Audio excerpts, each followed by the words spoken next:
नमस्कार, मैं जगदीश सिंह शिकारा। आज कक्षा 9th सामाजिक विज्ञान के चैप्टर नंबर इतिहास के 3 में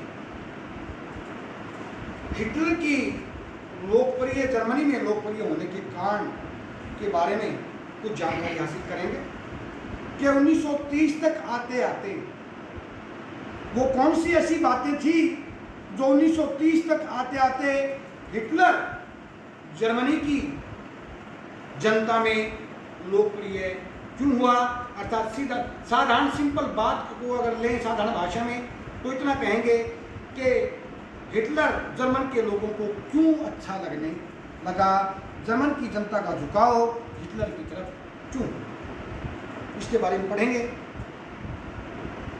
नाजीवादी या नाजीवाद का प्रवर्तक एडोल्फ हिटलर का मानना था कि उसको ये कहते हैं कि हिटलर ने प्रथम विश्व युद्ध में जर्मनी की सेना में एक सैनिक के रूप में काम किया और वह युद्ध में जर्मनी की पराजय में इसे बहुत दुखी हुआ, उसे बहुत आहत था, बहुत बड़ा धक्का लगा। उसने 1919 में जर्मन वर्कर्स पार्टी की सदस्यता ग्रहण कर ली, उसका सदस्य बन गया और उसके बाद उसने इस पार्टी को नेशनल सोशलिस्ट पार्टी का नाम दे दिया और इसी पार्टी को नाज़ी पार्टी के नाम से भी जाना जाता है। और 1930 तक नाज़ीवाद जर्मन में बहुत अधिक लोकप्रिय हो गई। इसके प्रमुख कारण क्या थे? नाजीवादी पार्टी का लोकप्रियता होने के कारण, हिटलर के लोकप्रिय होने के कारण क्या थे, उन कारणों की विवेचना अब करें। आपने पढ़ा अभी तक कि एक सैनिक के रूप में काम किया, जर्मनी पराजय से बहुत दुखी था, फिर उसने जर्मन की जो वर्कर्स पार्टी थी उसका सदस्य बन गया। धीरे धीरे वह उसने इतने ऊंचे पद तक पार्टी में पहुंच गया कि उसने उस पार्टी का नाम बदलकर जर्मन सोशलिस्ट पार्टी रख दिया और हालात ऐसे हो गए कि 1930 तक आते आते वह जनता को अच्छा क्यों लगा। पहला रीजन वाइमर गणराज्य की असफलता, जिसके बारे में आपने कल पढ़ा था। आपने पढ़ा था कि वाइमर जो सरकार थी उसने वर्साई की संधि के ऊपर सिग्नेचर कर दिए थे, दस्तखत कर दिए थे, जिसे हिटलर जर्मनी के माथे पर एक कलंक मानता था, एक धब्बा मानता था। उसने जिम्मेवार ठहराया वाइमर सरकार। उसने अपनी विचारधारा जो नाजीवादी थी वो लोगों को इस तरह समझाई, सारा का सारा दोष जो जर्मन के आज हालात हैं उसके लिए जिम्मेदार यहाँ की गवर्नमेंट थी और उस गवर्नमेंट को ये चाहिए था जो आज हर आदमी भूखमरी का शिकार है, काम धंधे नहीं है, हमारी मुद्रा गिर गई है, हमारी नौसेना पर, हमारी वायुसेना पर, हमारी सेना पर हर तरह के प्रतिबंध लगा दिए हैं। तो वो किसने लगाए? मित्र राष्ट्र ने। इस वाइमर सरकार ने उनकी वो सभी शर्तें स्वीकार कर ली, जर्मनी चौपट हो गया। ऐसी विचारधारा वहां की जनता के सामने रखी, तो इस सब की जिम्मेदार उन्होंने सरकार को माना कि सरकार ने देश को पतन की तरफ धकेल दिया। अगर मैं होता, हिटलर का कहना था, अगर उस समय मैं होता तो ऐसी नौबत देश के पास नहीं आने देती।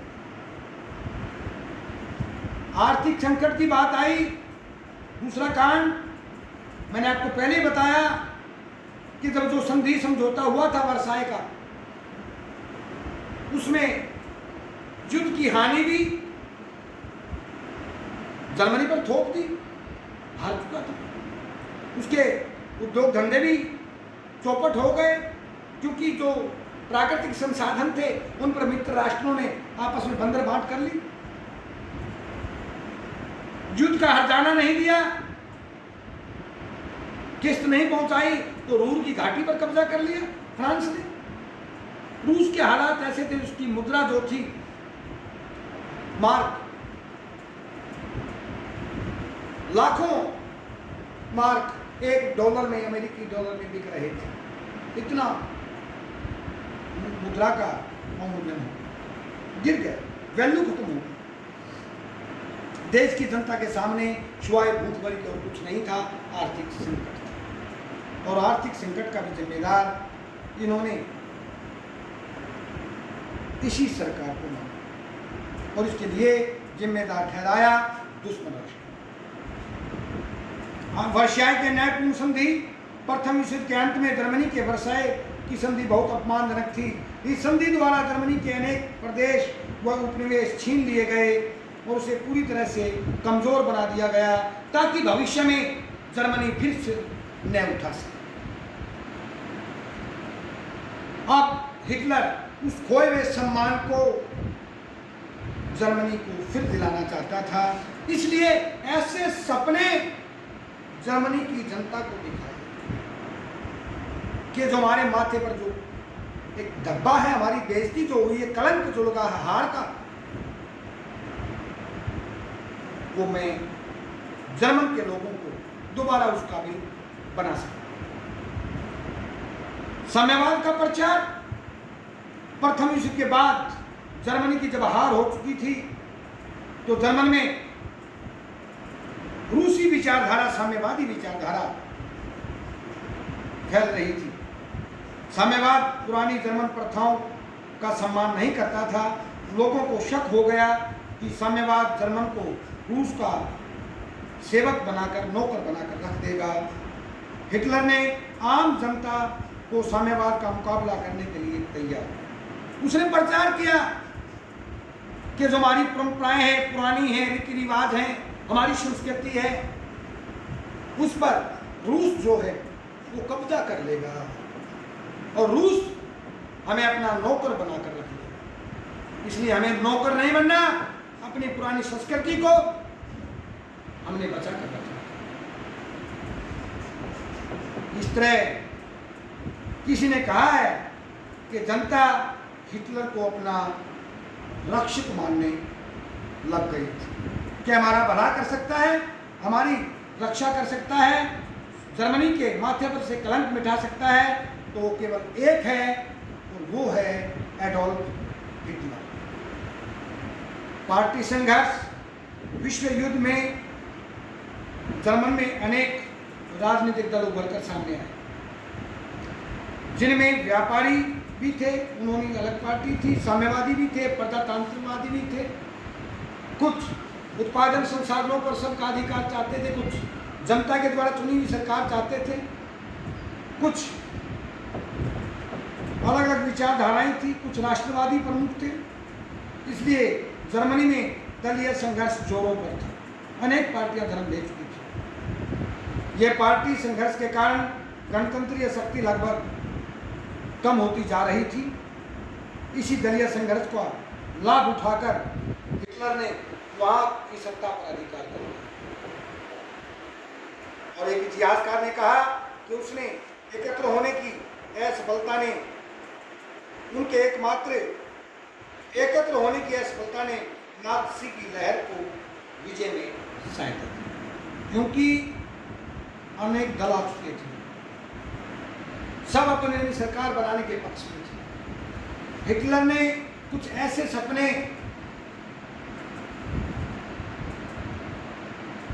जनता को दिखाए और ये कहा कि जो सपने मैंने देखे हैं वो जनता के सहयोग की बगैर पूरे नहीं हो सकते। अगर वही जर्मनी चाहते हो 1914 से पहले की, तो जर्मनी, अगर आप मेरा सहयोग दोगे तो वही जर्मनी में आपको दोबारा स्थापित करके दे सकता, आपका वही रुतबा फिर कायम कर सकता। ये जो इतने दल हैं जो सपने दिखा रहे हैं, ये फिजूल है। जनता का रुख उसकी तरफ हो गया और जब चुनाव हुए तो 32% वोट लेकर सबसे अधिक हिटलर की पार्टी सामने और सत्ता पर काबिज हो गई। उसके बाद सबसे भयंकर जो प्रचार किया उसने, जो जर्मनी की जनता के दिलों में, दिमाग में एक जहर घोल दिया। वो किसके प्रति? यहूदियों के प्रति। उन्होंने ये कहा कि इस प्रथम विश्व युद्ध के अंदर जो आज हम हारे हैं, जर्मनी के जो इतने बुरे हालात हुए हैं, उसके लिए सबसे बड़े जिम्मेदार ये यहूदी हैं। वो कैसे हैं कि ये रसूखोर थे, पैसा खोर थे, प्रॉपर्टी के मालिक थे, जमीन इनके पास थी। इन्होंने जर्मनी की जनता का साथ देने के बजाय मित्र राष्ट्रों का साथ दिया, हमारे दुश्मनों का साथ दिया। अरे देश में हमारे रहते हैं, खाते इस धरती का है और साथ दे रहे हैं दूसरे यूरोपीय देशों का। जो हार हुई है उस हार का सबसे बड़ा कारण ये है। और रूस की भी उसने भर्त्सना की थी कि ये उसका भी साथ दे रहे हैं। तो इसलिए उन यहूदियों को इस धरती पर, इस जर्मनी की धरती पर रहने का कोई अधिकार नहीं है। या तो इनको मार देना चाहिए या ये देश छोड़कर भाग जाए। हिटलर का विश्वास था कि प्रथम विश्व में यहूदियों ने जर्मन को धोखा दिया है और मित्र राष्ट्रों की सहायता की है। सरकार पर उनका पूरा नियंत्रण था, इसलिए हिटलर ने लोगों को यहूदियों के विरुद्ध भड़का दिया और हिंसक राष्ट्रवाद की महिमा का गुणगान। नाज़ियों ने अंतर्राष्ट्रीय लोकतंत्र और शांति का मजाक उड़ाया। उन्होंने हिंसक राष्ट्रवाद, युद्ध, एक नेता की महानता आदि का गुणगान किया। उसने यहूदियों को जर्मनी की हार का कारण माना और उनके ये विचार राष्ट्रवादियों को प्यारे लगने लग गए और उन्होंने नाज़ी दल का प्रभाव बढ़ता चला गया और हिटलर धीरे धीरे जर्मनी के अंदर वो शक्ति बनता चला गया जिस पर आंख नीच कर जर्मनी की जनता जो थी वो भरोसा करने लग गई कि इस जो रोजगारी, हमारे काम धंधे चौपट हो चुके हैं, हम भूखमरी का सामना कर रहे हैं, हमें रोटी भी, हमें काम भी कौन दिला सकता है? केवल हिटलर दिला सकता है। इसलिए चाहे वो वाइमर साम्राज्य की असफलता थी, चाहे वो आर्थिक संकट था, चाहे वर्षाय के अन्य पूर्व संधि थी, साम्यवाद का प्रचार था, पार्टी संघर्ष थे और युद्धों के खिलाफ प्रचार था, ये सब बातें जर्मनी के अंदर हिटलर को लोकप्रिय बनाती चली गई और नाजीवादी पार्टी जो थी, नाज़ी पार्टी जो थी, वो अपना रुतबा स्थापित कर गई। कल एक नया प्रश्न लेके आपके सामने फिर हाजिर होंगे, तब तक के लिए आपसे विदा चाहते हैं। नमस्कार।